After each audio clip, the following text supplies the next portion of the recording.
Hi friends, जय जगन्नाथ। शुभ सकाळ। बहुत दिन पर आपण मान सहित भेटघाट। आज पवित्र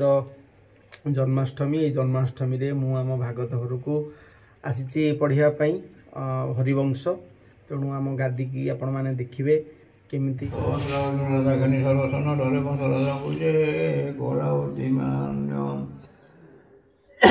लक्ष्मी राजा जेते थिले सन्यागण समेत घटिला आज तार संविधान दौं से घट राजा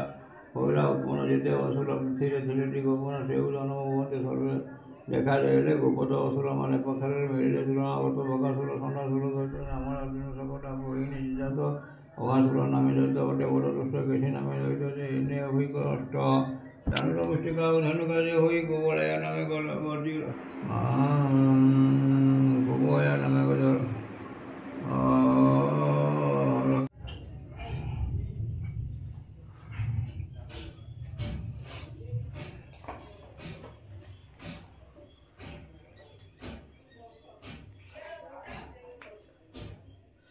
पितापण यार मु रखिब दूरे बहुत अपराध करी अछि मो छामुरे वासुदेव बोली से अटे केउ जन यादव कूल रे अटे अति दिनहीन जन्मरु दरिद्र से अटे हीन जाति आज जाई धरी आण ताहाकु तड़ती खंड खंड करी मांस पकाइबी हाणी दोरेहार मुंड गोटी नथिब धरणी तीन जन को अग्नि रे देवी यही क्षणी लक्ष्य राजा उपरे मु अटे मौड़मणि मुहि थाई विभाजन्ते भग्निर मोहर पवित्र राजा गोटिए खोजी आण बर आणरे वसुदेव को मोहर छामुर मारी पकाइबा कथा थिबिटी महिर न जानी उग्रसन कर बरिला आबर से किम पाई विवाह हेले भग्नि को मोहर भग्नि आदि धरी आण जाई अति बेगे तिले मात्र विलंब न करी जाओ सर्वे काल विकाल उठिले आज्ञा प्रमाण रे भय उग्रसन राजा विचार मन रे श्रीकृष्णकर नाम जेहु कर स्मरण बोइले भो कृष्ण मते कर परित्राण आहो परीक्षित राजा कृष्णगत प्राणी ताहाकु विपद केबे न हुई पुणी एहा हरि को जे स्मरे वीर उग्रसेन प्रति दया कले भगवान एमंत काले विकाले उठिले दूरित अक्रूर बोलई राजा शुणमो सिद्धांत अकारणे कोपतु न कर वीरमणि वसुदेव को न मार दोष ताहे नाही तार न जानी विवाह जेबे देले उग्रसेन तुते न करिले दुहिता तुते न करी दुहिता कलाक प्रदान भोकंस राय तुम्भे जे कथा एक कर वसुदेव को तुम्भे हो आउ थरे बर से विवाह एहार जे किछि नही होइला तुम्भर ही कथा रहू अक्रूर बोइला देवता को चाही करी बोले कंस वीर एक कथा जोगाए टिके तुम्भर विचार देवे बोहिले कथा पूर्व अछि कंस मंगलर बेल आउ नकर वीरस बहुत वचन जहू कंस ही शुणिला हरस होइण जेहु सम्मत होइला प्रसन्न होइण बोले कंस वीरवर आनी वसुदेव बेगे बरण हो कर इंद्रर आज्ञा पाइण जेसने मातली सेही मत होइण जे उग्रसेन चली प्रवेश होइला जाई आपना मंदिर सकल कहिला दुख इंदुमती ठार आगो इंदुमती धर्म रखिला मो प्राण अनेक कोप जे कला मते कंस राण देवंकर वचन जे प्रबोध होइला आउ थरे देव एहा बर जे बोइला बेगरे वसुदेव को हकारी राजन देवकी घेणीन सेही करई गमन प्रवेश कला से आनी कंस राजा पास वसुदेव को देखिन हर्ष वीर कंस आज्ञा देला बेगे करहु वरण छाया मंडप रचिला अति खरे पुण विवाह कराइबा को बड़ हर्ष हेला देवता मानंकु गुआ देई न बरिला आहो देवे भग्नि मोर होइवछि विवाह शशि रोहिणी जेसने पाउथांती शोभा विवाहर विधिमत जेसन व्यवहार गार्गव को आराधन कला नृपवर एतु अनंतरे वेदवर विवाह सारी ଅନେକ ଯୌତୁକ ମାନ ଦେଲା ଦଣ୍ଡଧାରୀ ଅନେକ ଆନନ୍ଦ ହୋଇ କଂସ ନୃପରାଣ ଯୌତୁକ ଦିଅନ୍ତେଣ ହର୍ଷେ ଦେବଗଣ କଂସ ବୋଲେ ଦେବତାଙ୍କୁ ଆକଟେ ଉତ୍ତର ତୁମ୍ଭ ହୋ ଗୋଡ଼ାଉ ଥାଅ ରଥର ପାଖର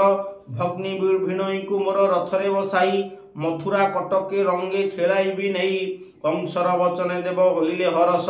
ଆଜିଠାରୁ ପାପ ଆମ୍ଭ ହୋଇଲା ଯେ ଧ୍ୱଂସ ଏବେ ହୋ ଆମ୍ଭର ପୁଣ୍ୟ ହୋଇଲା ପ୍ରକାଶ ବିଷ୍ଣୁଙ୍କ ଜନନୀ ପାଶେ ଥିବଟି ଅବଶ୍ୟ ଏତେ ବୋଲି କରି ବହୁ ଆନନ୍ଦ ହୋଇଲା ରଥ ତଳେ ଥିବୁ ବୋଲି ବ୍ରହ୍ମାଙ୍କୁ କହିଲା ଏହା ଶୁଣି ନ ପରୀକ୍ଷ ଶୁକକୁ ପୁଛିଲା ଭୂମୁନି ମୋତେ ଅତ୍ୟନ୍ତ ସନ୍ଦେହ ଲାଗିଲା ଆନ ବେଳେ କଂସ କଥା ଶୁଣି ଦେବଗଣ ଅନେକ ଚିନ୍ତା ଯେ ପାଉଥିଲେ ହୃଦରଣ ଏବେ ଦେବକୀ ରଥରେ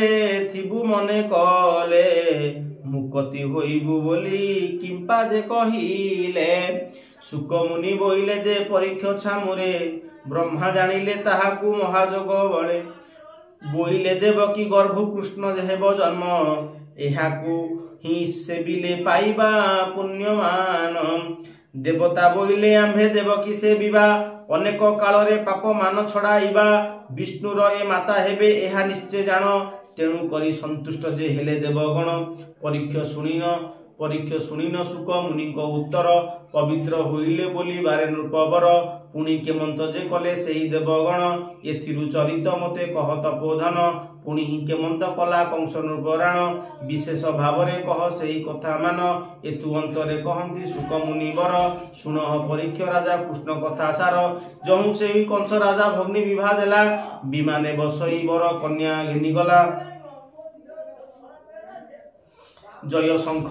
ଶବଦ ଯେ ଶୁଭିଲା ତ୍ରିପୁର ରଥର ଉପରେ ତ ବସିଛନ୍ତି କନ୍ୟାବର ଦେବତା ମାନେ ସମସ୍ତେ ସେନା ହୋଇଛନ୍ତି ଆପଣା ରଥକୁ ବାହେ କଂସ ମହାମତି ଆପଣା ରଥ ବାଛିଣ କଂସ ନୃପବର ବୋଲୋଇ ତ୍ରୈଲୋକ୍ୟରେ କେ ଅଛି ବଳିୟାର ନୃପତି ମାନଙ୍କର ଯେ ମୁଁ ମଉଡ଼ମଣି ମୋହର ବାଦି ଭଗାରି କେହି ନାହିଁ ପୁଣି ଶତ୍ରୁ ହୋଇ ମୋହର ଯେ କେହି ନାହିଁ ରବି ତଳେ ଏତେ ବୋଲି ରଥକୁ ଯେ ବାହୁ ଅଛି ବଳେ ମିଳିଲେ ନାରଦ ମୁଣି ଏହି କାଳ ଆସି ଦେଖିନ ବିନାଶ ମୁହିଁ ଏହି କ୍ଷଣ ବୃକ୍ଷ ମୂଳକୁ କାଟିଲେ ଫଳ କିସ ଭୟ ଏତେ ବୋଲି ବଡ଼ କୋପ କଲା କଂସ ରାୟ ହାଣିବାକୁ ଦେବକୀକୁ ଖଡ୍ଗ ଧରନ୍ତେ ସ୍ମୃତି ଆରମ୍ଭିଲେ ଦେବେ ଏକଥା ଦେଖନ୍ତେ ଶ୍ରୀକୃଷ୍ଣ ନାମ ସ୍ମରନ୍ତେ ଦେବକୀ ରଖିଲେ ଶୁଣ ଆହୋ ରାଜା ବୋଲି ଅକ୍ରୂର ବୋଇଲେ ସହୋଦର ବଧନ କର ହେ କଂସ ରାଣ ଜନମ ହୋଇଲେ ପୁତ୍ର ନାସିବୁ ତୁ ପୁଣ ସହୋଦର ମାରିବାର ନୁହଁଇବେ ଭାର ସ୍ତ୍ରୀ ହତ୍ୟା କଲେ ପାପ ହୋଇବ ଅପାର ଏହା ବୋଲିନ କଂସର ଅକ୍ରୂର କଂସକୁ କହିଲା ଶୁଣି କରି କଂସ ବଡ଼ ହରସ ହୋଇଲା ଭଗ୍ନିକୁ ରାଇ କଂସ ବୋଲଇ ବଚନ ଆଲୋ ତୋତେ ପୁତ୍ର ମତେ କରିବ ନିଧନ ନିଶ୍ଚୟ ମୁଣ୍ଡ ଗୋଟିକ କାଟନ୍ତି ତୋହର ମନ୍ତ୍ରୀର ବଚନେ ମୁହିଁ ଛାଡ଼ିଲି ନିକର ପ୍ରସବ କରି ତୁ ପୁତ୍ର ଦେଉଥିବୁ ମୋତେ ଦେବକୀ ବୋଇଲା ଭାଇ ଦେବ ହିଁ ମୁଁ ତୋତେ କଂସ ବୋଲେ ତୋତେ ମୋର ବିଶ୍ୱାସ ନାହିଁ ବନ୍ଦୀ ଘରେ ଥିବୁ ତୁହି ମନେ ହର୍ଷ ହୋଇ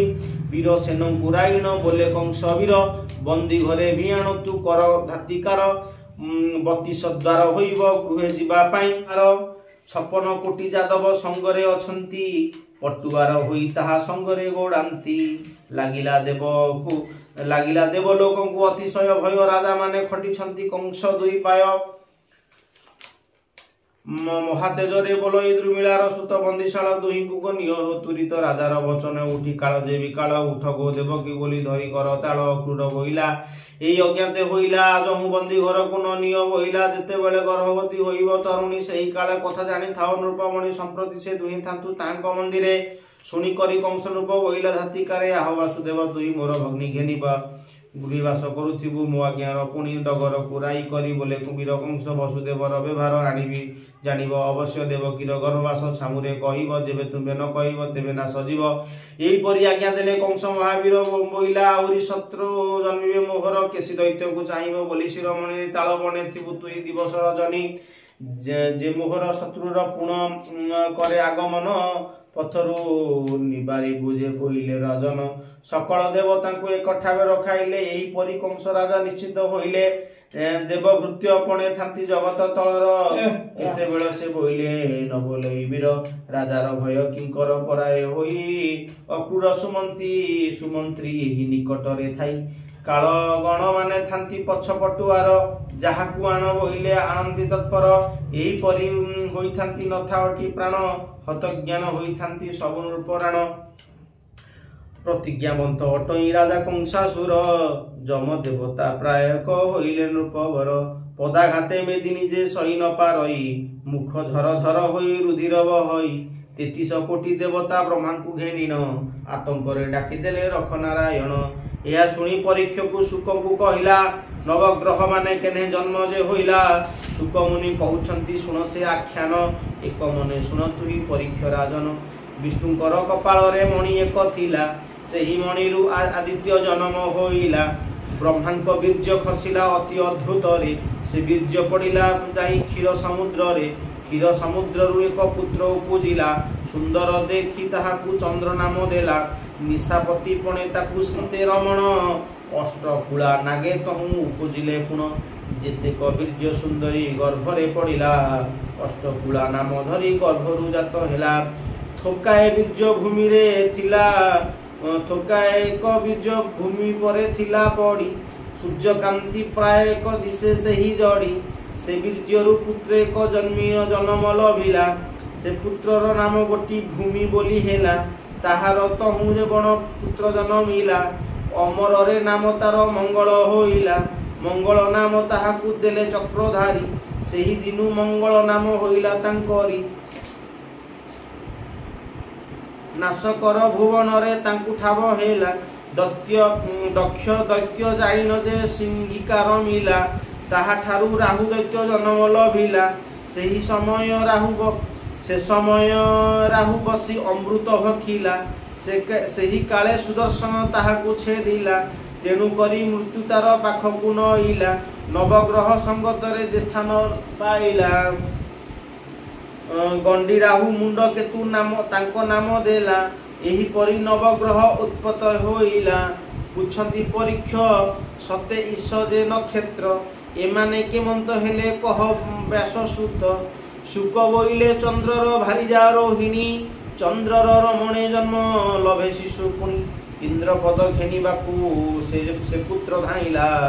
ଇନ୍ଦ୍ରର ବଜ୍ରଘାତରେ ତାସିର ଛିଡ଼ିଲା 12 ରାଶିରେ ରହିଲେ ସେହି ସରମାନେ 27 ନକ୍ଷତ୍ରଟି ଏହି ପରିମାଣେ ଗଣ୍ଡି ଯାଇଥିଲା ତାହା 12 ଭାଗ କଲା ଏକାଦଶ କରଣ ଯେ ଏଥୁ ଜାତ ହେଲା ଏ ବିଧିରେ ଜାତ ହେଲା ପୁଣି ଯୋଗ ମାନେ ଏହିପରି ବିଚାରିଲେ ନବଗ୍ରହ ସ୍ଥାନେ ଶ୍ରୀହରି ବଂଶ ଚରିତ ସୁଧାମୟ ରସ ଶ୍ରୀହରି ଚରଣେ ନମେ ନାରାୟଣ ଦାସ ଶ୍ରୀହରି ଚରଣେ ନମେ ନାରାୟଣ ଦାସ ଶ୍ରୀହରି ଚରଣେ ନମେ ନାରାୟଣ ଦାସ ହରି ହରି ବୋଲ ଦେବକୀର ପୁତ୍ର ଜନ୍ମ ପ୍ରଥମ ସନ୍ତାନ ଆରମ୍ଭ ହେଲା।